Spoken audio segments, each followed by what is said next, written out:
ကြီးငတ်ပေါင်းစုံရဲ့တာယာပွဲအပန်းများနဲ့အတူတောရွာလေးရဲ့ဇလန်းတစ်ပုတ်ကိုအစပြုရရင်မထင်ရှားလာတဲ့အဲ့ဒီရွာကလေးမှာဆိုးကြီးတူသည်ဘဝကိုအထီးကျန်တော်တယောက်တည်းဖြတ်သန်းနေထိုင်ရရှာနေသည်နေ့စဉ်သူ့ရဲ့အချိန်တွေကိုတော့အချင်းလုပ်ငန်းနဲ့သာကုန်၍နေလေတော့သည်ရရှိလာသောအသားအနှင်းရများကိုဇွာနီးရှိဈေးတစ်ခုတွင်တွားရောက်ခါရောင်းချလေသည်မနက်ခင်းတစ်ခုသို့ရောက်ရှိလာသောအခါမုတ်ဆိုးကြီးသည်အမဲပြင်းရန်ထွက်လာခိုက် ဘိုးလေးမေးပြသွားမလို့လားကျွန်တော်လေးလိုက်ပြီလေ ဟေးမင်းလိုက်ခဲ့မလို့လားအေးဒါဆိုလည်းလိုက်ခဲ့နေကွာ ကျွန်တော်လည်းအတွေ့အကြုံလေးလိုချင်လို့ပါဘိုးလေးက ဒီလိုနဲ့တာတီလဲမုတ်ဆိုးကြီးနောက်ကိုအမဲပြင်းရန်ထွက်လာလိုက်ခဲ့ပြီးတော့လေနှစ်ဦးသားစကားလေးပြောရင်းနဲ့ရှောက်လာခဲ့ရာတောရင်းသို့ရောက်ရှိလာခဲ့ပြီးတော့ဒီစီးကြုံနေတော့တောဤသဘာဝလေးကအလုံးမင်းချစ်စရာကောင်းနေတော့ဒီတိရွက်တို့အကြားကဖိုက်ခတ်လာတဲ့လီကြီးတို့ကလည်းဘယ်လိုအရသာမျိုးလေးမှတူနိုင်လိမ့်မယ်မထင်ဘူးတောဤတနေရာရောက်မှာတော့တောဝက်ကြီးတစ်ကောင်နဲ့တပင်းတိုးနေတော့ဒီဟာဟာဟာဟာပွာလာပဲမတာတီးဟုတ်ပြောရင်ခဏကိုမလိုက်ပြီးမောင်းကိုညှစ်ချလိုက်ပြီးတော့ဒီ ဟာဘလွဲသွားပြီဘိုးလေးရေ ဟုတ်ပါကွာမြန်လိုက်တဲ့တောဝက် ညနေမပြောဘူး ကျွန်ုပ်မကြောက်အောင်ဒီလိုရေကျွတ်လိုက်တော့မတာတီးတန်ကိုလိလူရှိကကျွန်ုပ်လည်းရှက်ရှက်နဲ့ထွက်လာလိုက်ပြီးတော့ဒီလိုနဲ့ညနေဆောင်နေဝင်ချင်းကိုရောက်ရှိတော့မှမို့ကဲမတာတီးငါတို့တော့ဒီညဒီတစ်ပင်ပေါ်ကြီးမှာပဲတက်ပြီးနှစ်ယောက်အတူတူအိတ်ကြရအောင် ဟုတ်ကဲ့ပါဘိုးလေးက ထိုးတို့ပြောဆိုတိုင်းနေနောက်နှစ်ဦးသားတစ်ပင်ပေါ်အတူတက်လာလိုက်ကြနေတော့ဒီအနောက်မျက်စိမစီတို့နေလုံးကြီးသည်တိမ်တိုက်တိမ်လေးတူကြားတဖြည်းဖြည်းနဲ့တိုးဝင်ကတောင်တန်းကြီးအပေါ်တွင်ဖြတ်ဝင်သွားလေတော့ဒီတပင်ထိပ်ကြားပင်ဆောက်ထားသောလင်းစင်ပေါ်သို့ရောက်သောအခါနှစ်ဦးသားစကားပြောဆိုနေကြလေသည်ထိုအချိန်တွင်သောတာကြီးကြားနေကျောချမ်းဖွေရာတောနက်ဤညအမောင်တို့နှစ်ယောက်သားတညတာဖြတ်တန်းအိတ်ဆက်နားယူရနေတော့သည်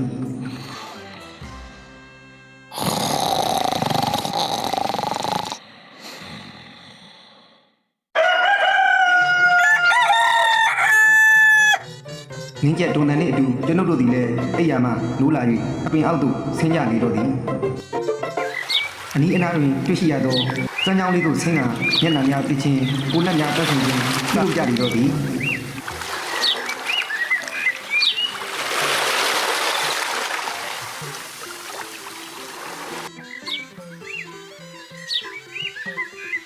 အတန်ငယ်ရှောက်လာပြီးတဲ့နောက်မှာတော့ကြားကြီးတစ်ကောင်လေးထက်မှန်တိုးရန်ပြီးတော့ဘာမှတွေးဝေစာစဉ်းစားမနေတော့ပဲတနက်ကိုဟန်ပါပါဖိုးချိန်လိုက်ရတော့သည်ထို့နောက်တနက်ပြောင်းကိုကြားဤဦးကောင်းသို့တဲ့ကပြစ်ချလိုက်ရတော့သည်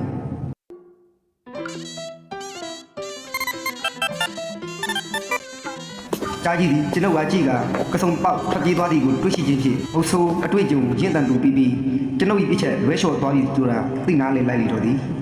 ဒီတခါလေးလွယ်ပြန်ပြီဒီတခါလေးလွယ်ပြန်ပြီ တော်ရင်တနေရာမှာတော့လူဝန်နှစ်ကောင်သည်ချစ်ကြည်နူးတိတိတူနေကြနေတော့သည်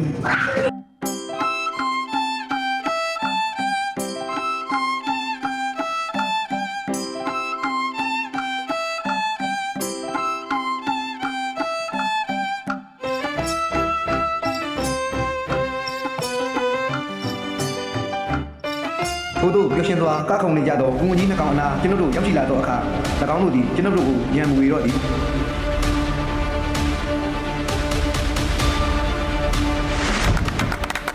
ရှင်တို့ကောဘိုးလေးရေပြေးနောက်ကြတဲ့ခြေထောက်သစ္စာဖောက်ပဲဟဲ့ငါလည်းပြေးပြီ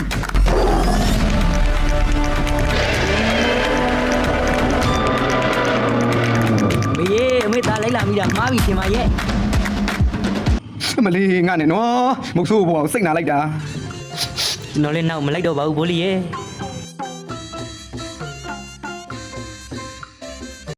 ထို့နောက်နှစ်ဦးသားစကားပြောဆိုကြပြီးတဲ့နောက်မှာတော့ရှေ့ဆက်လျှောက်လာရင်သမင်းတကောင်ကိုမလှမ်းမကမ်းတွေ့ရှိလိုက်ရလေတော့သည်ထုံးစံတိုင်းတနက်ကိုလှပပြီးတော့သာကင်တွယ်လိုက်ပြီးနောက် ရှင်မရဲ့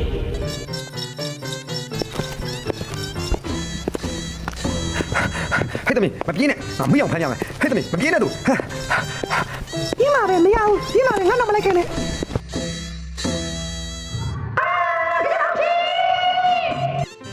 တောင်ကောင်းတို့ပြုတ်ကျသွားသောသမင်းကိုကျွန်ုပ်တို့သည်အောက်ခြေတွင်တွေ့ရလေတော့သည် ဘိုးလေးရေဒီနေ့တော့ဒိုးတွေကန်းကောင်းသွားပြီ ဟုတ်တာပေါ့ကွာတို့တော့ဒီနေ့တော့ပွားလာပဲဟဲ့